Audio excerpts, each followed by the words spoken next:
you had an arrest warrant for Gunnar Roberts, correct? I had a arrest warrant for Gunnar Roberts and for Jeremy Miller. All right. You did not have an arrest warrant with the address of Kit Frost's home on it. Is that correct? I did not. Okay. And you did not have a search warrant for the residence in question either, did you? No. When you got to the door, however, you were let into the residence. Correct. Okay. So there was a consent to allow you into the house where Kit Frost lived, correct? Yes, and we had probable cause to search the residence because we had identified both Gunnar Roberts and Jeremy Miller and saw them enter the residence. And whether you had probable cause or not, they let you in the door, correct? Correct. We're not just actors. We're not just trial consultants. We've been cross-examined over 1,500 times in cross simulations to help train and coach some of the world's top trial attorneys. Through live witness sparring, we'll test constructive cross techniques, share fresh insights, and explore new strategies. And even though the testimony may be fake, the trial skills, totally real. So let's experiment, discover what works, and have some fun in CrossLab. The show is brought to you by Trial House Consulting and powered by LawPods. Welcome to CrossLab. I'm Steve Hohman. And I'm Olivia Espinosa. First off, we need to be honest. We are not lawyers, and we're not going to talk a whole lot about the law today. Nope. Specifically, we are going to be focused on storytelling and how you make your witness and jury feel through what has been famously called constructive cross. We call it the yes and cross, but basically it's a strategy of making your opposing witness a tool to tell your narrative. We have designed a test case and invited two talented trial attorneys to spar with us, Steve actually for this one, as he plays their witness. And it's going to inspire you on your next depo or trial. Also, these two guests have kind of a unique connection. One followed his father's footsteps into the law, and our other guest runs his practice with his son. Actually, they both run their practices with their family members. So let's introduce them and get started. First, we have Bruce Ringstrom. He is the founding partner of Ringstrom DeCray, a criminal defense and civil rights firm based in Moorhead, Minnesota. Bruce is certified as a criminal law specialist by the Minnesota State Bar Association, and he can also be heard on Law Talk with Ringstrom DeCray. So check that out. Welcome, Bruce. Thank you very much. Happy to be here again. Yeah, yes, we're so welcome happy. Back. So happy to have you back. And we also have Fred Bryant. Fred Bryant has dedicated his 43-year legal career to representing personal injury plaintiffs and injured workers. He's based in Kansas City, where he practices law alongside of his son. Fred has served 17 years on the Board of Governors for the Missouri Association of Trial Attorneys, been named a Missouri Bar Pro Bono Award winner, and is a fellow of the College of Workers' Compensation Lawyers. He is also an active participant in the Kansas City Bar Association's Volunteer Attorney Project. And all that being said, he says his proudest accomplishments are his marriage of 47 years and being a father of 3 and a grandfather of 8. Welcome, Fred. Thank you, Olivia. Thank you. Great to be here. Yes, absolutely. So happy to have you both. Well, welcome, Fred and Bruce. But I want to start off with Bruce. What was it like growing up with your father being a prominent attorney in the area that you guys grew up? Well, my father is Bruce Ringstrom Sr., so not only is he an attorney, but he and I have the exact same name. He ended up representing many of my classmates, so I had interesting exchanges when I was at school. But what I remember most was how much he enjoyed the practice of law. He spent many years as a public defender and then moved into private practice. And he actually never told me to become an attorney. I think he recognized that if he had told me to do so, I would have done the opposite. It was interesting. You know, this is a comparatively small community. Even today, the total metro area is about 200,000. So, 35, 40 years ago, it was considerably smaller. I encountered people on a regular basis who knew who my father was, who'd either been represented by them or were police officers who'd been cross-examined by him. And he was a very good example to me because he truly enjoyed his work. Not all lawyers do. Well, that's what I was going to ask you, if you felt pressure to follow in your father's footsteps, but it was the opposite. So what prompted you then to follow that career? Well, I think it was seeing how much he enjoyed it, but also uh, my father cross-examined me as a child. That was his way of parenting. And so I learned how to think my way through problems with a kind of rudimentary cross-examination. I also found myself lettering and speech and debate in high school. And then I actually enlisted in the Navy and I was involved in public speaking and communication there. So it was a very organic thing for me. It made perfect sense. I never really thought I was going to do anything besides become an attorney. So Fred, I'm assuming your son is Fred Bryant Jr.? No, it's Tom. He's named after my father. Oh, okay. Okay. Oh, that's an interesting connection. Well, what's it like running a firm with your son? We enjoy it. It's really fun. We, kind of I don't know if it's a funny story or not, but I'll tell you this story anyway. He and I have always been best friends. Even, as I raised him, he was just always special to me. He was my only son. But one day I come home from work and my wife's there with my daughter and she goes, who's your best friend? And of course, I didn't even think. I said, well, Tommy's my best friend. My wife stares me down. She goes, well, you're my best friend. I said, uh-oh. So I called Tommy immediately and I said that if Paula asks you who your best friend is, tell her it's her. Well, when your son was just a kid, did he ever get to see you in the courtroom? When I was with my other firm, the first firm I started with, he used to work in our back room when he was in high school. He would do the filing and do the running. Back then we didn't have faxes and stuff, so if you had to deliver a letter or deliver a pleading, he would run it down to the courthouse. And so when I would go to trial, he would come along. He'd kind of sit in the back and watch, but he enjoyed it. And Bruce, aside from feeling it as a kid, being cross-examined by your father, did you actually get to see him in action as well as a young kid? I did. He brought me to court when I was 8 years old. I remember seeing him at counsel table as a small child. I remember between hearings, the judge calling me up to the bench and talking to me and giving me some advice. That was a relationship that actually persisted for about 20 years before that judge passed away. And then I saw him in court many times after that. Also, being this is a small community, if he represented anyone of any prominence, I would see him on television. And so I did get to see him in action, probably more than children of other lawyers may have been able to see their parents do the same. Hey, Fred, what do you think prompted your son to follow you into the law?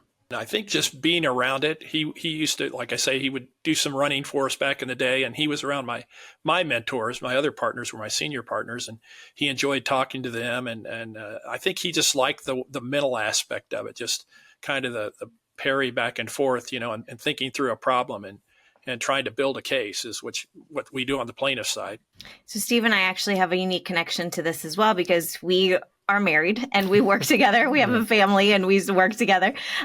So how has working with your family in this way helped shape your perspective on the law and even how you try cases? Bruce? Well, I was shaped by the way I think about the law through just being my father's son for all those many years. I actually, because I was in the Navy stationed in San Diego, and then I went to college and law school, I was 32 and I graduated from law school.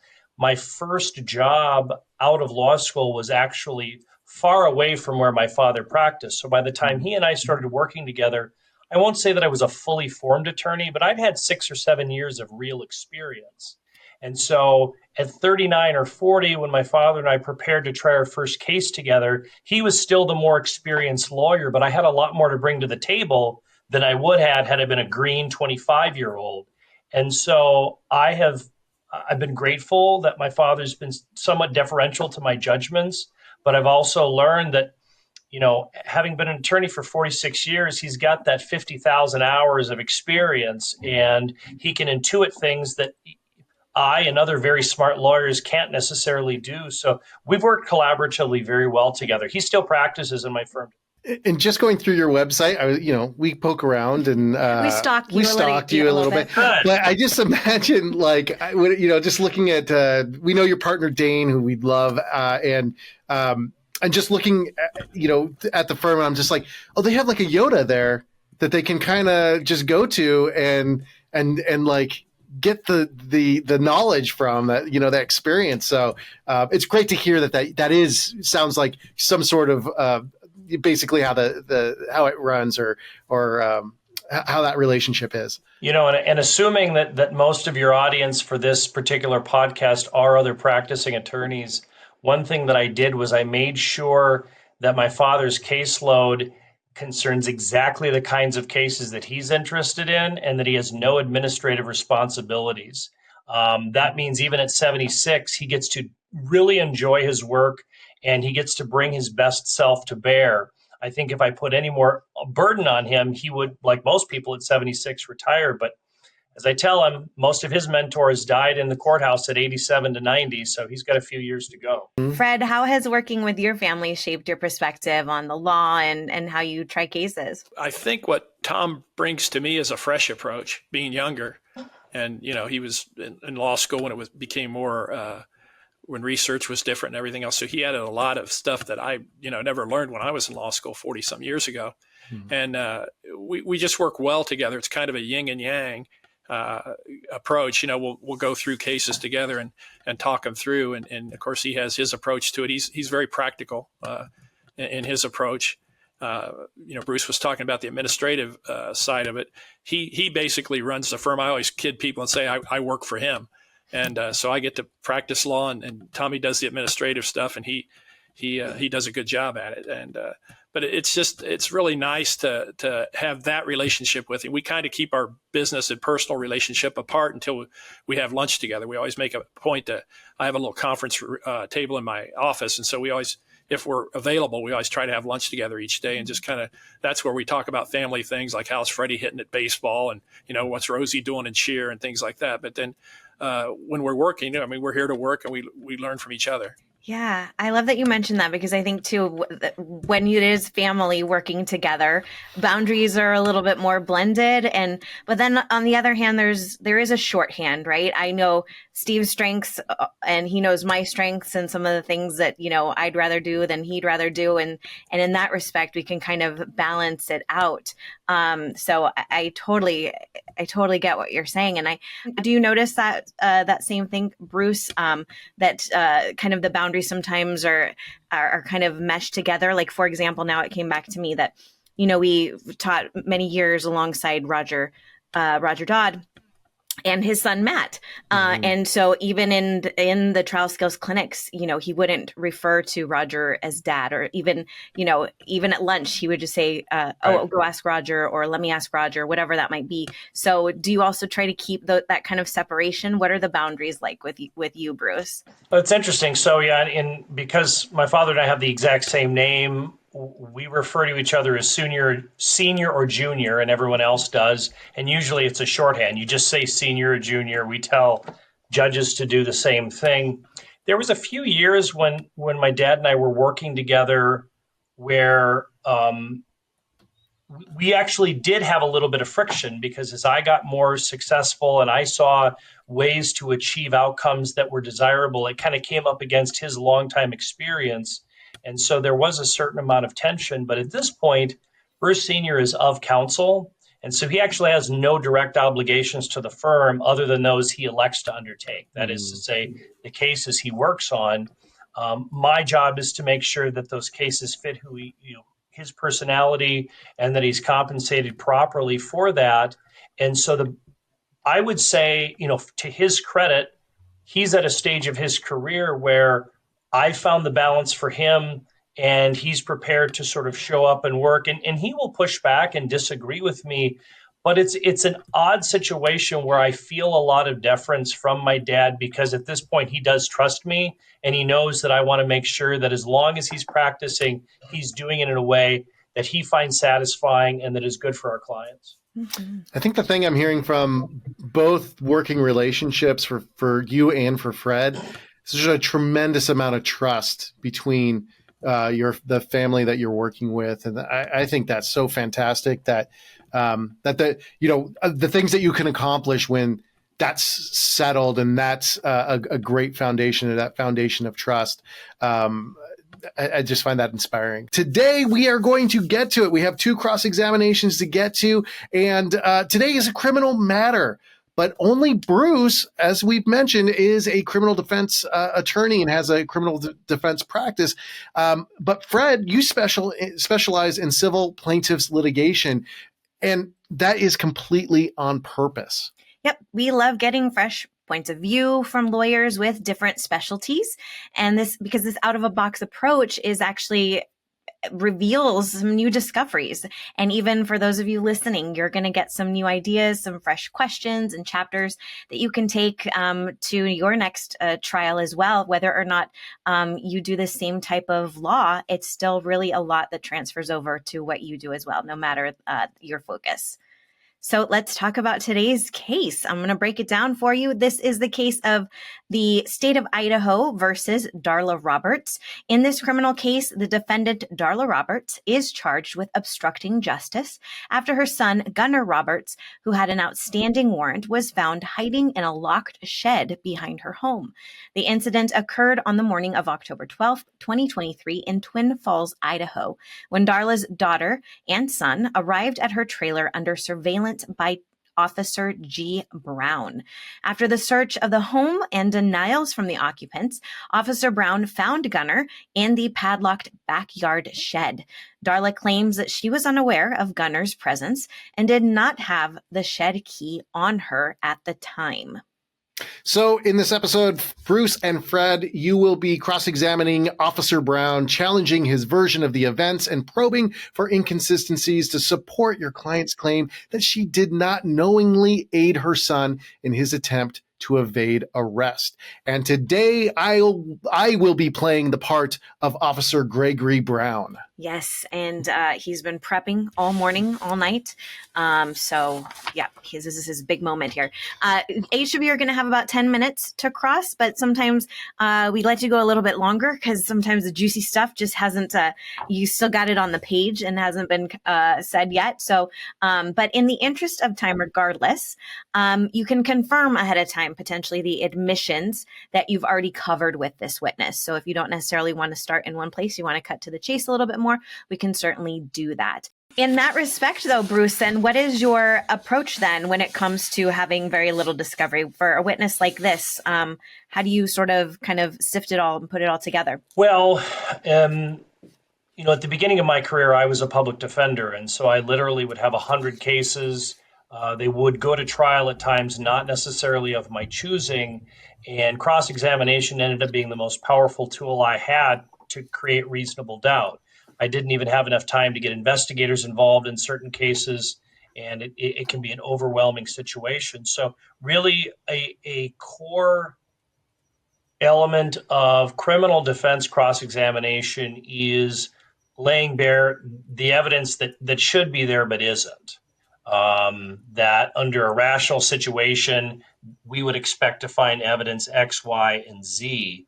And some of that, the way a cross gets built in, and I think this is true in plaintiff's work, according to my plaintiff's friends, but certainly in criminal work, it's using what we often call surplus reality. That is to say, imagine the exchange with the witness. What are the possible answers that a witness could provide? And what is logically required? You know, if, for example, there's something about a gas pedal in a squad car that's relevant to the case, I can assume without evidence that the vehicle had a gas pedal, and that this officer would understand how to put his foot under a gas pedal or get his foot jammed in it or whatever. So it's imagining these scenarios, that way the cross-examination can flow. It's a limiting factor too if you don't have as much evidence. But one of the best parts about not having the evidence is that it does create a kind of surprise with the witness. Yeah. I have been told, Fred can weigh in on his own, expert understanding, but when there's a deposition on anything and everything, there's fewer places to hide. There's fewer surprises. Here, there can be explosive surprises in criminal cases. I love that idea of, we've talked about it before as far as the superpower of great attorneys is curiosity, and it's in criminal defense.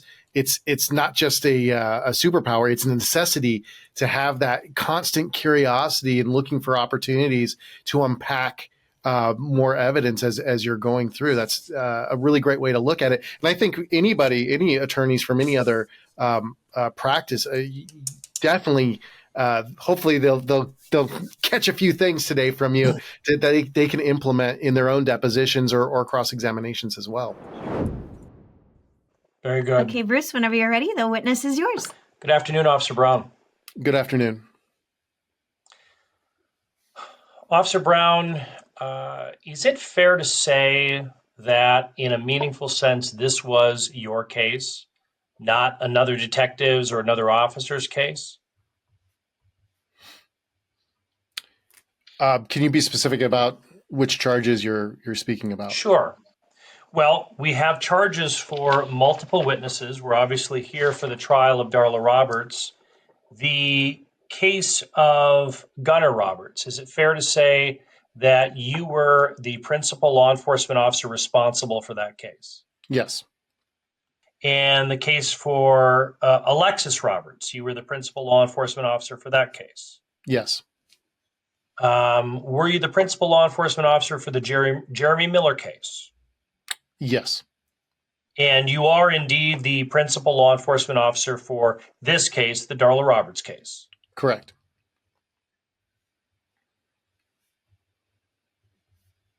You have met with the prosecutor on this case a number of times. Is that true? Correct. And it's fair to say that it's acceptable for law enforcement officers to meet with prosecutors in preparation of a case, correct? Yes. In the process of meeting with the prosecutor and preparing for your testimony, you've reviewed all of the evidence in this case. Is that a fair statement? I have. You've reviewed the evidence, in fact, in the other cases, the cases that related to the matter that we're on trial for today, correct? Yes, I'm well versed in the previous charges that led to this case. You also would have reviewed all of the reports from the other officers who were there at the scene, correct? Yes. You would have reviewed all of the squad videos from the officers who were there at the scene, correct? Correct. You would have reviewed any body cams that would have been at the scene as well, correct? Yes, sir. Would you have reviewed any radio dispatch recordings related to this case? I don't believe that was necessary in this case. As far as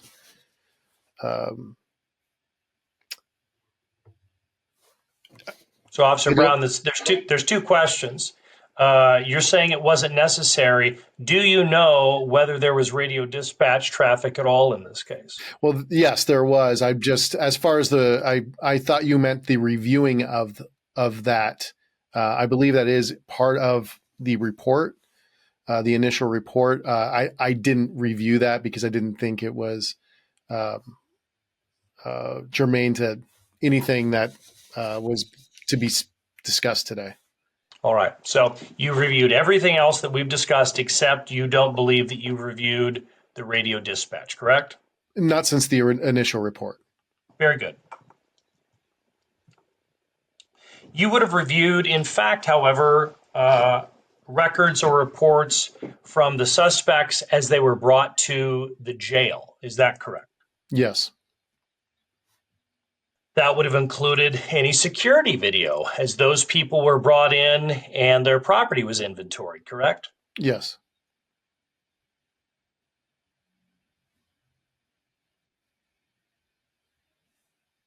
Officer Brown, you understand that the location of this investigation and the arrest of the other suspects was at Kit Frost's home. Is that true? Yes, sir. And Darla Roberts actually lived with Kit Frost. You understand that? Correct. It's your understanding that Kit Frost is disabled? Was disabled. I believe he's deceased now. He is deceased now. During the last few years of his life, he was a disabled person. True. That's correct. He was so disabled, in fact, that Darla Roberts had to live with him to act as his caregiver. Correct. Correct.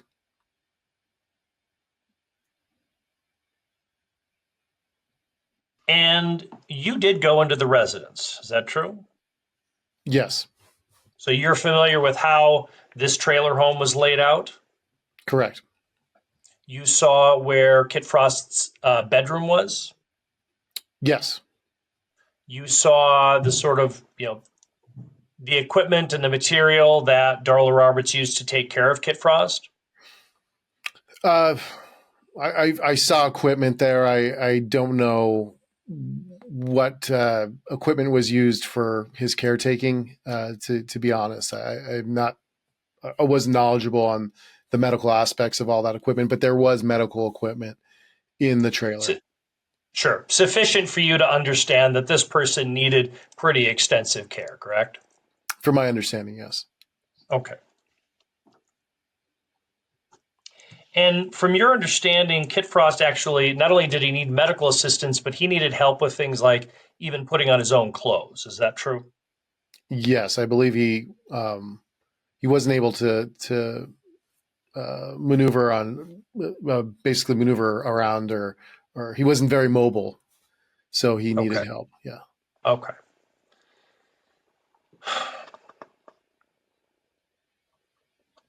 Now, in the morning of this incident, this was October 12th, 2023. Is that true? Yes. Now, if I told you that the calendar says that was a Thursday, would you have any reason to doubt that? No.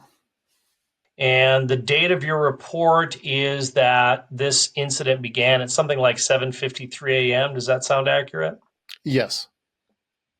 So this was not an overnight investigation? No, it was not. It started that morning. Okay. And so the Twin Falls, Idaho Police Department would have been at full staff at that time? Yes. Okay. At the point that you saw the vehicle pull up to the trailer, you called for backup? When I called for backup before that. I had been surveilling the Alexis Roberts. Yes. And so I had been surveilling her, and we were expecting her to stop at some point. And so I had called for backup before that. And having called for backup before that gave you at least the advantage of backup was there to arrive basically immediately the moment that you approached the house. Correct. Okay.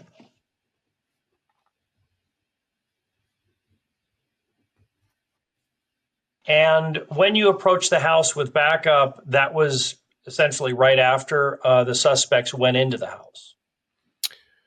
I believe it was within minutes, 5 minutes max. So you have your backup waiting outside for 5 minutes before you go up to the house. I was waiting first for the backup to arrive. They were a little bit further away, so I was waiting for them to arrive. And then once we knew where they stopped, and then once we did that, we made sure that we were all on the same page and approached the house. Okay. So maybe less than 5 minutes, maybe just a couple of minutes.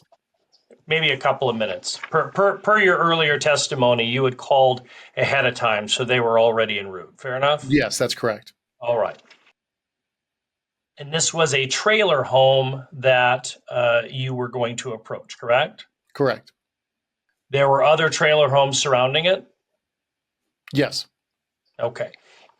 The Idaho Falls trailer park is arrayed like a conventional trailer park. There's not a lot of hedgerows or trees between the trailers. They're sort of just lined up in an orderly fashion. Is that correct? That's correct. And each one has their own little small yard. I believe that they all have it's all part of their lot or their plot or their Very lot. good. Now, when you went up to the house, you had an arrest warrant for Gunnar Roberts, correct? I had a arrest warrant for Gunnar Roberts and for Jeremy Miller. All right. You did not have an arrest warrant with the address of Kit Frost's home on it. Is that correct? I did not. Okay. And you did not have a search warrant for the residence in question either, did you? No. When you got to the door, however, you were let into the residence. Correct. Okay. So there was a consent to allow you into the house where Kit Frost lived, correct? Yes, and we had probable cause to search the residence because we had identified both Gunnar Roberts and Jeremy Miller and saw them enter the residence. And whether you had probable cause or not, they let you in the door, correct? Correct. All right.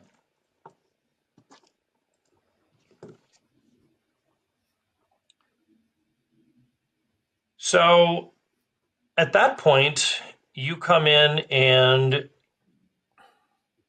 you don't see Darla Roberts in the residence at that moment. Is that correct? Not immediately. We identified and apprehended both Alexis Roberts and Jeremy Miller. Okay. And following that, you found Darla Roberts in Kit Fox's bedroom? She came out of the bedroom. So when I first encountered her, she was not in the bedroom. She was coming out of the bedroom towards the main greeting area, which also doubles as a living room and kitchenette or kitchen.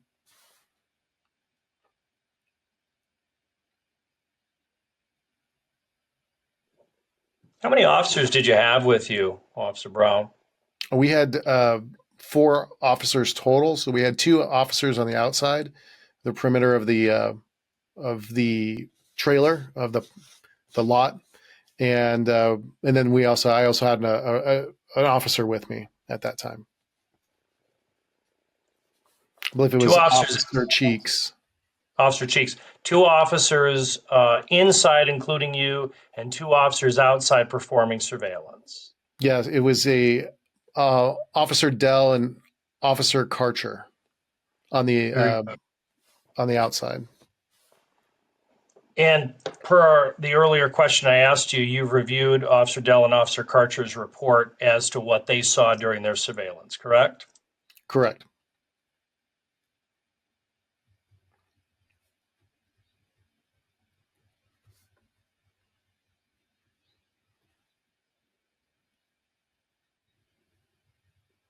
Now, Officer Brown, at some point, you elected to investigate the shed in the back of behind Kit Frost's home. Is that correct? Correct. After we searched the trailer, the 2 bedrooms that are in the trailer, not seeing who we saw enter the trailer, Mr. Gunnar Roberts, the only probable place that he could have went to, and we hadn't searched yet, was that shed behind the trailer. And this is the shed with a sliding door? I believe there is a sliding door, yes. All right. And the sliding door has a lock on it? It had a lock on it, yes. And despite the lock, there was a gap of approximately 1 foot that the sliding door didn't close? At the time that we were looking to search, we wanted to open that door. Can't get a clear view of what's going on in the trailer, in the shed, through any gaps in the door. At that time, we weren't aware of any gaps in that door. So the gap didn't provide you enough opportunity to see inside the door, see inside the shed. Yeah, and I don't even know if that was even a foot. After inspecting it, after we apprehended everybody, we did inspect that shed, and I would disagree that it was a foot. Now, Officer Brown, in the process of preparing this case, you did generate a report of your own, correct? Correct. You generated that report shortly after the incident in question, correct? Correct. You generated that report when all of the facts were fresh in your mind, correct? Correct. You made it a point to include any details that you thought were, in your words, germane to the investigation, correct? Correct. And in your police report, you indicated that the gap on the shed was approximately 1 foot. Isn't that correct? I'd have to. I won't fight you if that's what it says. Upon thinking about that space, though, it was definitely not over a foot. All right, Bruce, that is time. And that was 15 minutes, not 10, so I did let you Oh go my over. God. I So know. here's what's so interesting about this. I knew we only had two attorneys doing it, and if you do a lot of cross, you get lost. You get lost in the examination. You don't feel the time. But part of what I wanted to do here was build up the predicate questions. That is to say, a really big cross with a really big witness. You can spend an hour working predicate questions, and you don't get to the good stuff until the other side of that. Mm-hmm. And sometimes it feels a little boring, but once you pivot and you start to get to the harder questions, that's when the gravity in the courtroom changes. And so, although it would be fun to be a little more tactical and aggressive in a cross like this, I wanted to make sure that I got that predicate stuff locked down. So 15 minutes, sorry it took me so long, but I was just getting warmed up. No, I know you were. I love good. it though, That was because good. I knew that shift was coming, that shift that you're talking about, and I felt it instantly. So I'm glad that you can feel that too, because you never know, right? Because you are so locked into what you're doing and your goals that you don't know, what your audience might be feeling. But I was totally right there with you. Aside from that, did you, I know there could have been more, but how did you feel that went? I felt it went really well, and it was interesting. So we talked about surplus reality at the beginning. I had this vision from the beginning as I was preparing this cross that Officer Brown calls for backup. He's got all this backup. He's called ahead of time. That way, as soon as these people go into the trailer, they can immediately go right up there, which means that Darla Roberts doesn't have much of an opportunity to even do what they're saying she did. That is to say, go out, secrete her son into the shed or whatever the case may be. And Steve, I was prepared for Steve to back me off on that, but he actually said no, because I don't think Steve knew where I was going. He's like, no, actually, I called ahead of time.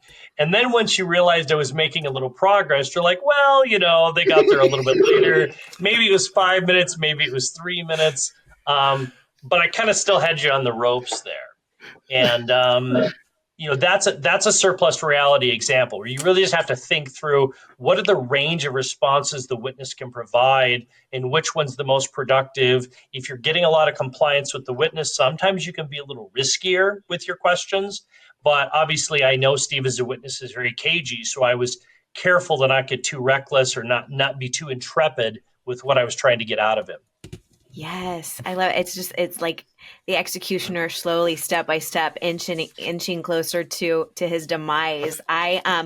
You were talking about curiosity beforehand as well, or we were. Is that your first question was open-ended? So is that part of that quote unquote curiosity, or just kind of staying open in terms of what he might say?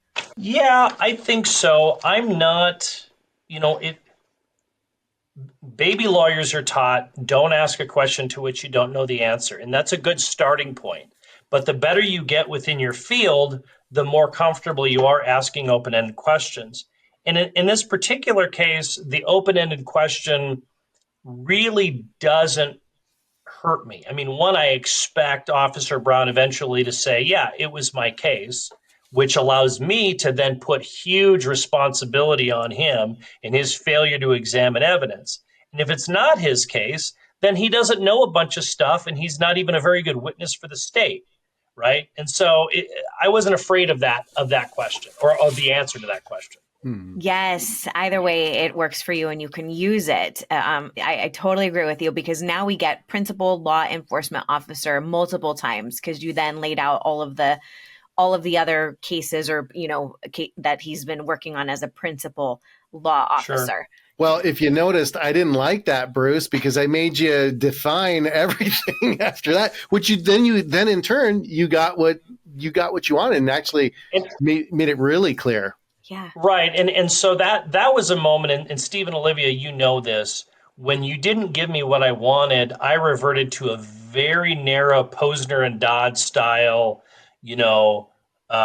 one fact per question. And I knew you weren't going to be able to wriggle out without looking dishonest. And at the beginning of a cross, you're not going to do that. Mm-hmm. One of the things that great trial or cross-examination preparation does is it allows you to take advantage of these little nuggets that you can't necessarily anticipate. So you made a big show of talking about this Officer Dell and Officer Carter doing surveillance outside. Well, that's not in the report. And if I didn't like it, I would have attacked you for it not being in the report. But I love it, because now you have told me that there are two officers outside of this trailer, and how they would not be able to see what happens in the shed. It just defies reason and common sense. But I leave it there. You noticed I tagged it on a piece of paper. I was going to come back at the end and really hammer you with it. Yes. Yeah. I'm glad you said that too, because we were just talking to an attorney on a previous episode, and they have a little piece of paper sort of, on the side where they note extra things like that are just kind of gold to use later for closing argument. So what do you sort of tag that for typically? Do you do the same thing? I do. In an actual trial or a contested hearing, it gets a little bit more complicated logistically, because I'm writing notes on my legal pad of like the salient things the officer is saying. And then of course I have my structured cross. I also might have impeachment documents or exhibits. So there's a lot going on in a really comprehensive cross. Typically at the end of the cross or the end of the day, I will go through the witnesses' answers and find what do I want to use for closing? What do I want to try and use against future witnesses? But it's really important to harvest that gold before it sort of slips away. Yeah. I love it. The thing that I wanted to share too, from my perspective of preparing for this character, is that you identified the same kind of gray areas that when we wrote the case first, this mock case up, and then we sent it to you guys. But then after going through it, I'm like, I have to prepare for the actual character that you're going to be crossing. And I got to fill in all these blanks that are there. And I was kind of going to the same areas too, to make those make sense for my testimony. And it's great that you identified the same things as far as how come they didn't see, what was going on in the shed, if with people out there scoping it out, regardless if we were, at our vehicles or waiting or whatever. That must have happened pretty quick. I just love that you went there, because that was one of those things for me. I was like, I got to fill that in. I got to make sure that that makes sense as far as the bang bang of it, that it's not too bang bang. Juries need the practical realities surrounding questions. So I posited in a question that this was a conventionally structured trailer park. Mm-hmm. You could have fought me on that and it would have limited me. I mean, it wouldn't have hurt me too bad, but it would have hurt me a little bit. But I conjectured that likely you were going to agree with me about that, because then if I had done the full cross and I would have gotten to these two officers, again, they would have clearly been able to see the shed and so on. Yeah. I defended a criminal vehicular homicide 8, 9 years ago, where there was a fatal car accident at a cross section. And I spent hours at that intersection looking at it and trying to figure out how would my client not have seen the motorcyclist. And I was out there for 5 or 10 hours before it hit me that the motorcyclist would have been obscured by the signs down the highway, because it doesn't make sense. How would a motorcyclist hide behind a sign? Well, if you sit there for a few hours, you realize it happens over and over again. I couldn't tell that story until I really brought that into my mind. Sometimes you can do that with imagination. Sometimes you just have to do that by doing your best to be in the situation and look at it. We should go to Fred. Fred, Yeah. what was your what did you take away from this cross? I think the first thing I notice is just Bruce's attitude. I think he just conveys a confidence in himself and a command. And I think when he asks a question, he's confident, regardless of what your response may be. And that in turn, I think you would tell me, I guess, as a witness, it kind of makes the witness kind of step back. You're not really looking for a fight as such, because this person's in command and he could embarrass you.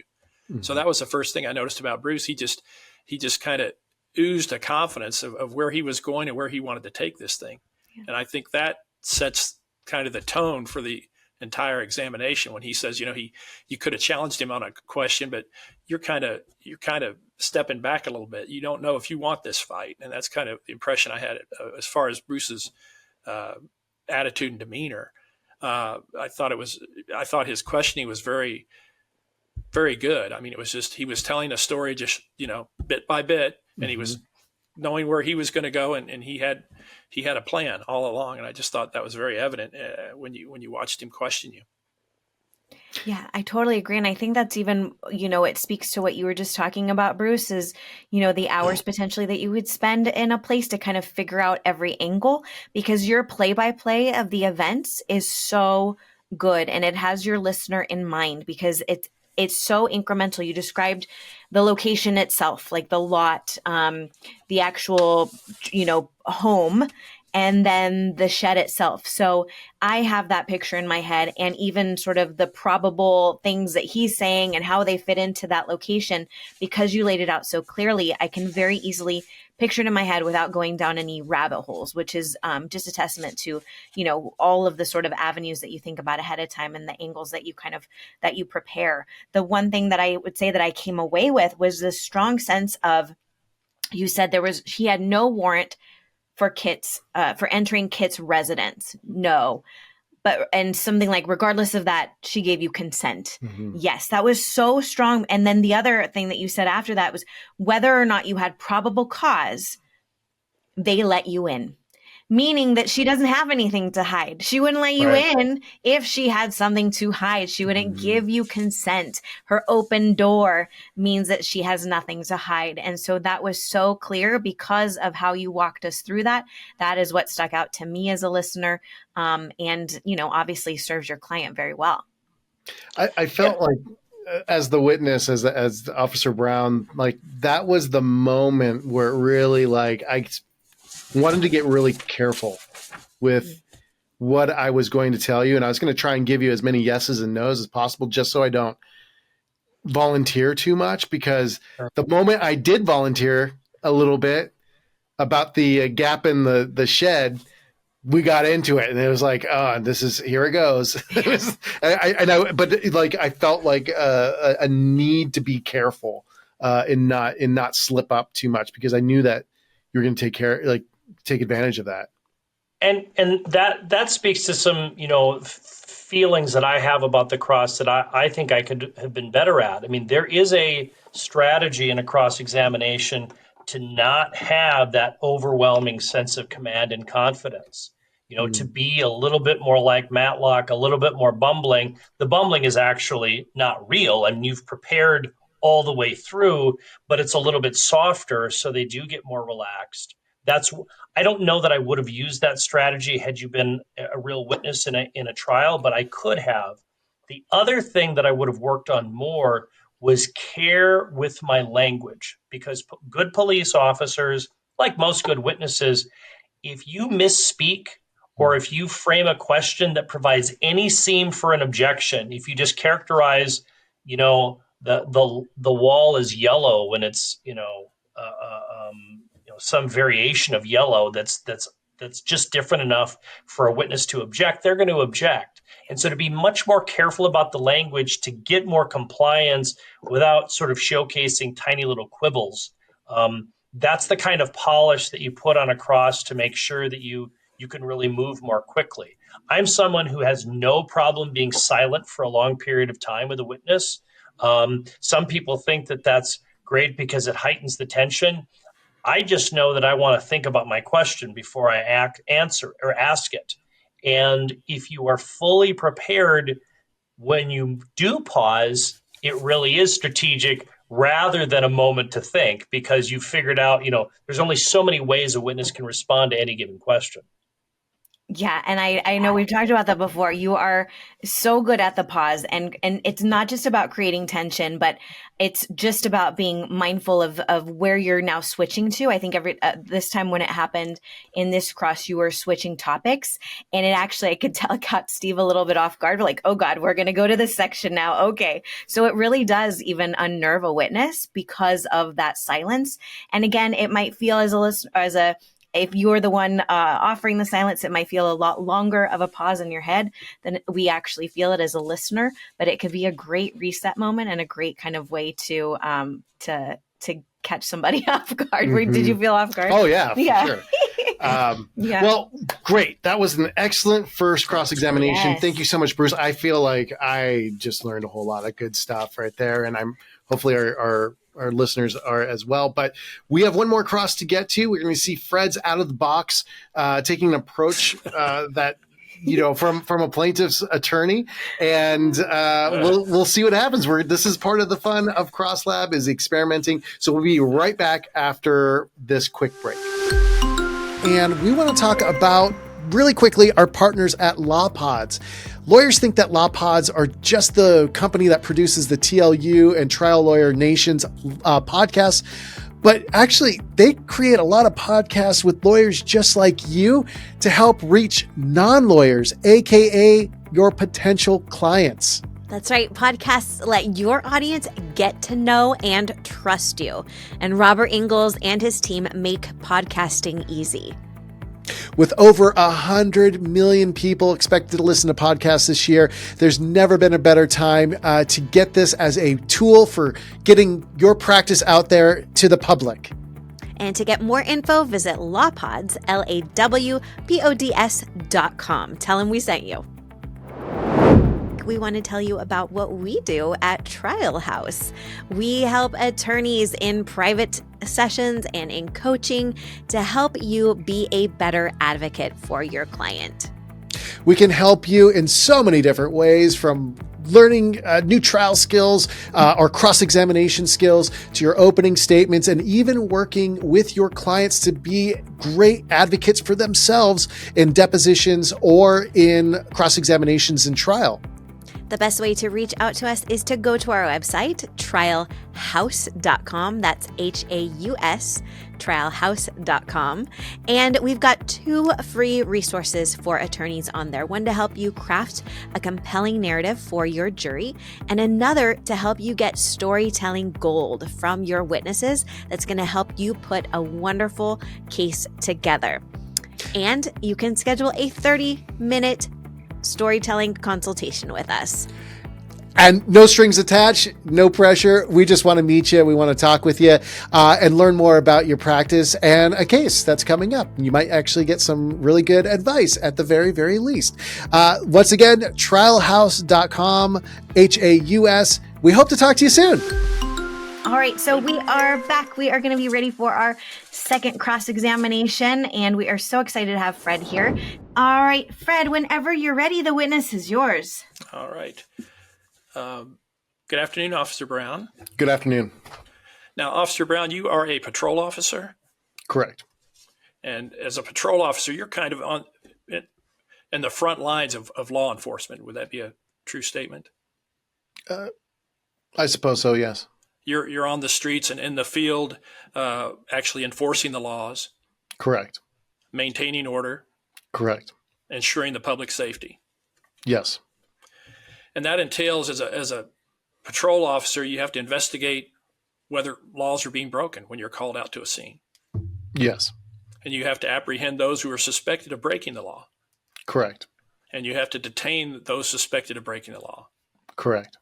And oftentimes when you're called out, there may not be any law broken at all, but you're just trying to basically calm a situation. Yes. Now, as a police officer, and particularly as a patrol officer on the front lines, you're required to know the law. Correct. And as a police officer, of course, you get special training from that through the police academy. Yes, and with continuing education out after the academy as well. Correct.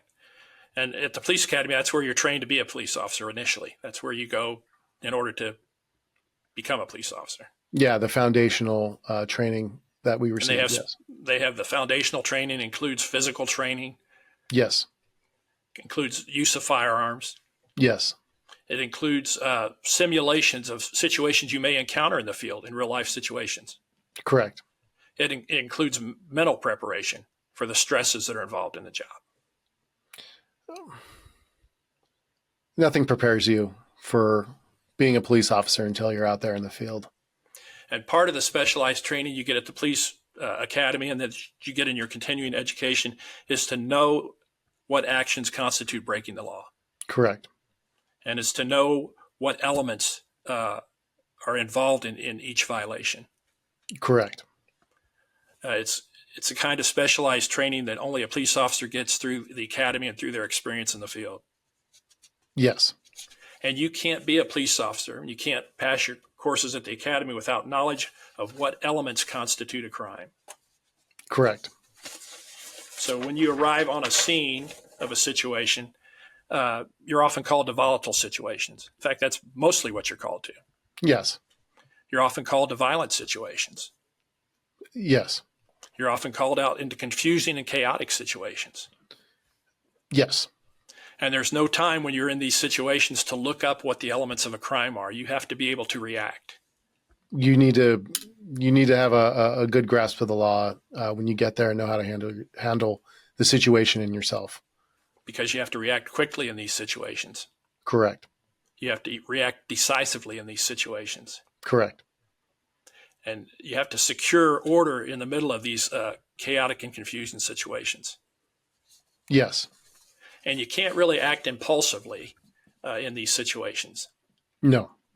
You have to have a firm knowledge of what the elements are when you charge somebody with a crime. I'm sorry, can you repeat that question? You have to have a firm knowledge of what the elements of a crime are before you charge someone with it in these situations. Yes. Okay.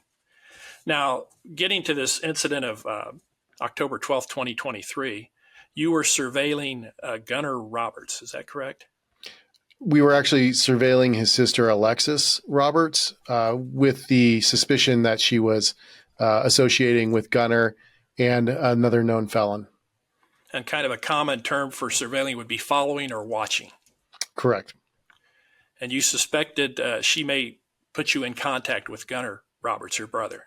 As well as Jeremy. We had suspicions that there could have been other felons that she would have connected us with. Okay. And at this particular time, you were driving solo? I had Officer Cheeks with me. Okay. So Officer Cheeks and you were in your car, and you actually saw Alexis Roberts get into her car. Correct. That morning. Correct. And also you watched Gunner Roberts get into his sister's car. Correct. And you also saw Jeremy Miller get in his sister's car. Yes, and this was it started at Alexis Roberts' residence. Okay. So the beginning of the surveillance was at Alexis Roberts' residence. Correct. And it was while at Alexis Roberts' residence, you saw her get in her car. Yes. You saw her brother get in her car. Yes.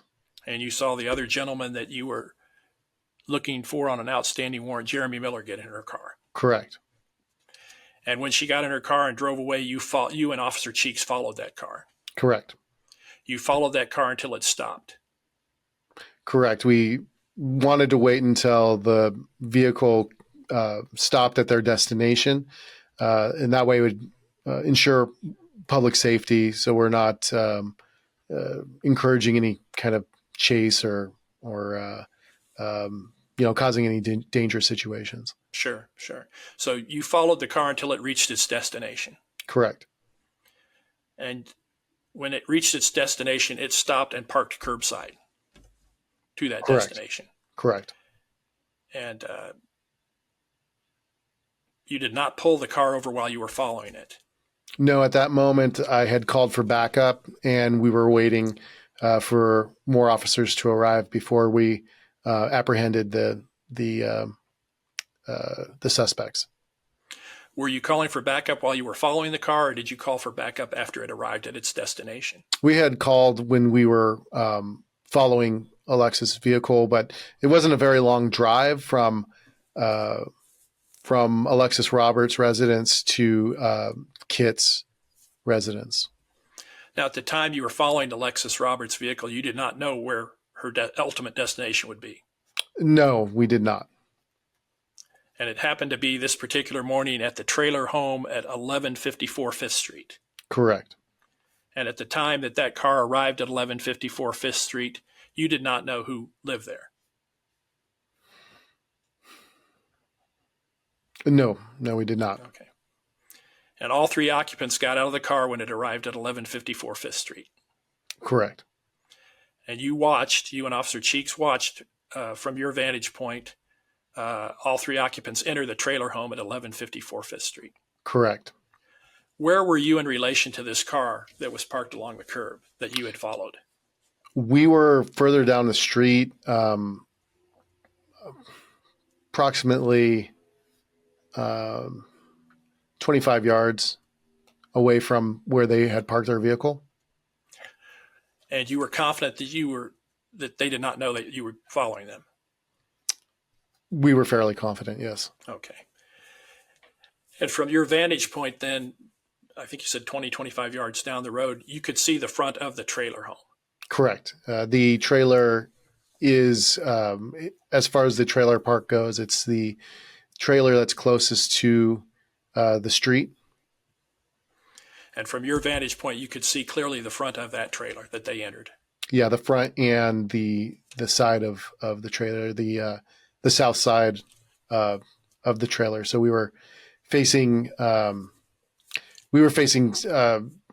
west, and so we could see the south part and the eastern facing part of the trailer. And the door was on the south part of the trailer? There's actually two doors. There was one on the eastern end, the more narrow end, and then there was another door on the southern part, which is where they entered. And from your vantage point, you could see each of those doors? Correct. Okay. And from your vantage point, you could continuously see the car that Correct. They had arrived at the scene at. Okay. Correct. Now, you did not plan that morning when you were following the car to arrive at 1154 Fifth Street. You ended up there because the car you were following ended up there. Correct. Okay. And where you parked, you had never been to this trailer before? I have been to that trailer park, but the specific trailer, I have not. You had never staked out this specific trailer before? We had not. No other officers were there when you arrived? No, but shortly after we arrived, our backup came. Okay.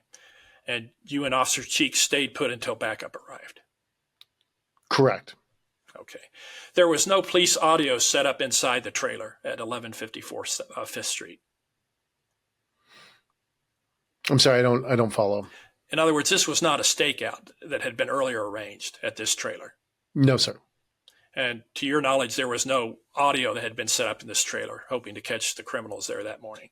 No. To your knowledge, there was no video set up in this trailer hoping to catch the people there this morning? The only video that we had were on our body cams. And your body cam was I'm sorry, and also the video on in our police vehicles. Dash cam. Dash cams. Okay. And those were on all throughout this incident? Correct. When you approached the trailer, your body cam was on? Correct. And the officers that accompanied you to the trailer, their body cams were also on? Correct. Now, from where you were, you and Officer Cheeks, while you were waiting for backup to arrive, you could not hear any conversation inside the trailer. No. You could not see any activity inside the trailer. No. At that particular time, when you and Officer Cheeks had followed this car to its destination and the 3 people got out, you don't know how many other people were in the trailer at that time. We did not. Okay. And in fact, that's probably one of the reasons you called backup. Correct. These uncertainties. Okay. Yes. And time is up. I'm going to stop you there. Fred, how did that feel? It felt all right. I don't feel like I got into the meat of it, but I'm kind of like Bruce. I'm building something bigger for down the road. It's not, this is not TV. This is real life, and you're not going to, get the shot right out of the bow before the first commercial break. So you're building something that not only that you go after this witness, but like Bruce said, you're building for points that you can use later with other witnesses and with your closing argument. And so, my approach, and from other courses I've taken with you, is I'm probably over meticulous in the sense that I do take it kind of one fact at a time and one issue. And I don't want a lot of talking back and forth. I want to control this witness from the outset, and I want the witness to follow me, but not necessarily, we're not in a contentious situation. I'm asking the question so vanilla and bland that he really, like Bruce was saying, he really has no choice but to follow me at this point, or he comes across completely incredible.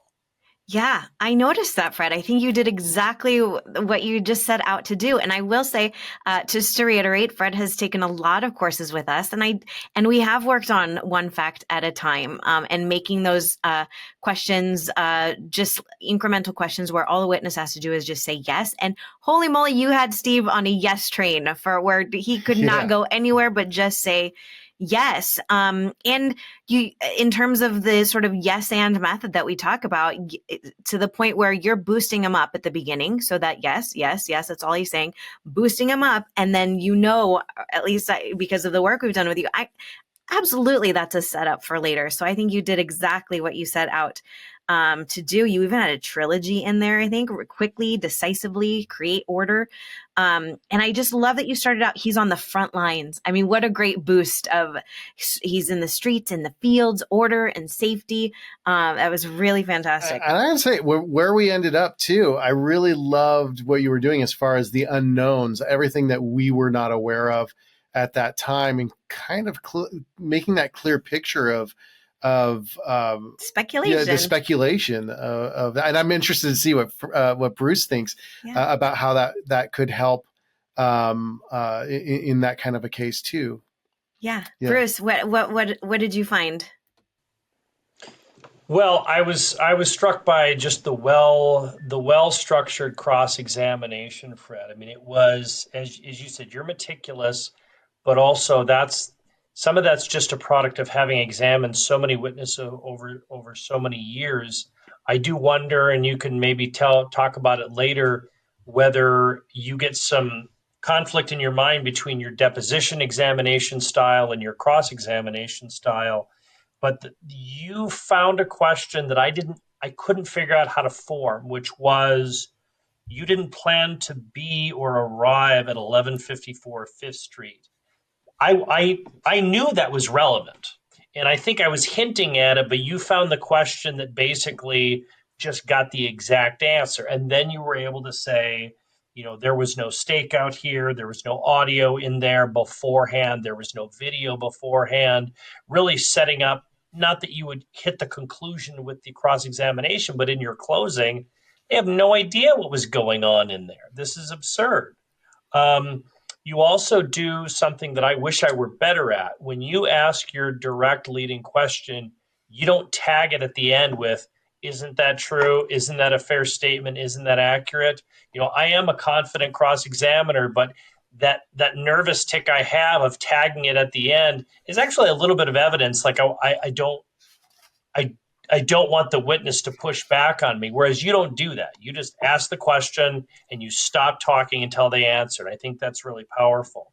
I personally, as a criminal defense attorney, was a little worried near the beginning when you were asking him, you know the law, you understand what the elements are, because, this case wasn't, she wasn't arrested. she was subject to a summons or a charge after the fact. At least that's how I read the facts. Oh, okay. And so I was curious. I'm like, is I he thought he arrested her there on the spot because he was kind of frustrated with her. Yeah, I mean, and maybe it could have been true, but as I read the report really closely, I'm like, it looks like the other three got arrested, but Darla wasn't. And so I was a little worried that you might kind of go that bridge too far because a judge would have shut you down had you said it was up to you whether you are, But I also really appreciated, like, you can still examine this cop about his knowledge of the law. Like, he knows what obstruction is. And so by the end, when you argue closing, you're talking about the elements. And clearly the officer didn't understand whatever element 2 or element 3. So I really appreciated it. For somebody who doesn't do criminal defense, I was quite impressed at how you really controlled this witness. You really did, Fred. How did you feel, Steve? Oh, what's funny? I felt, kind of at ease because he built me up so much that I kind of felt a little like I felt like I think I volunteered a little bit more than I did obviously with Bruce, and that was not something to say that Bruce's style was anything other than really great. It's just it was a different kind of feel that I was having with that. With Bruce, I was very much like on my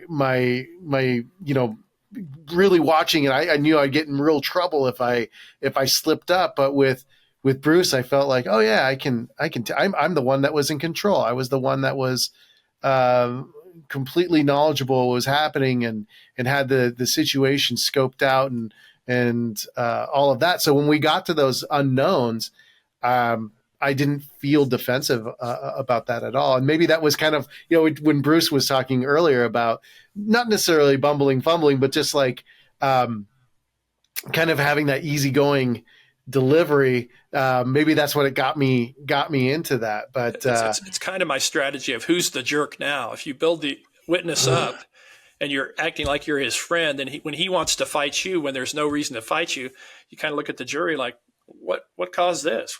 Why is he so mad? What's he hiding? What's the problem here? That's kind of my strategy on that, is just go ahead and build it. And if you build somebody up, of course, they're more open to you too. People like to talk about themselves, and they like to be complimented. So it'd be pretty hard after I've complimented Steve for him to come back and it's kind of like, who's the jerk here, the defense attorney or the officer?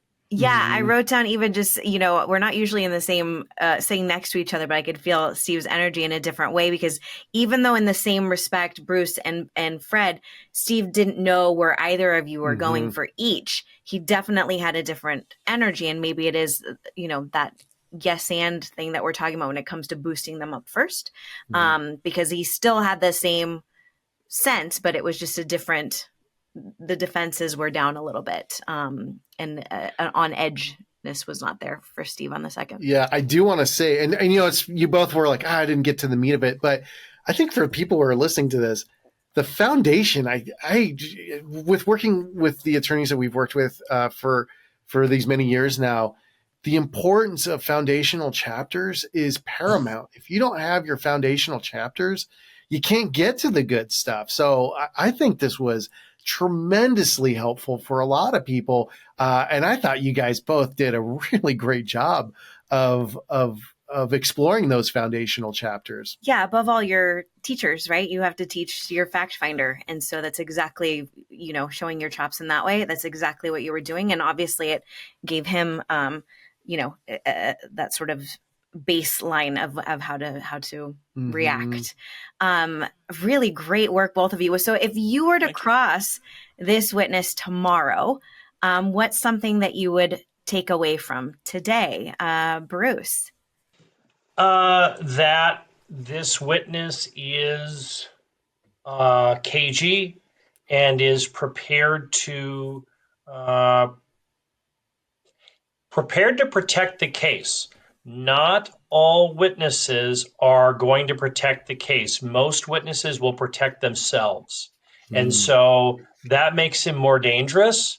And that would change the strategy a little bit, because when somebody is really a really selfish witness and doesn't want to look bad, they're actually easier to get ugly facts out of.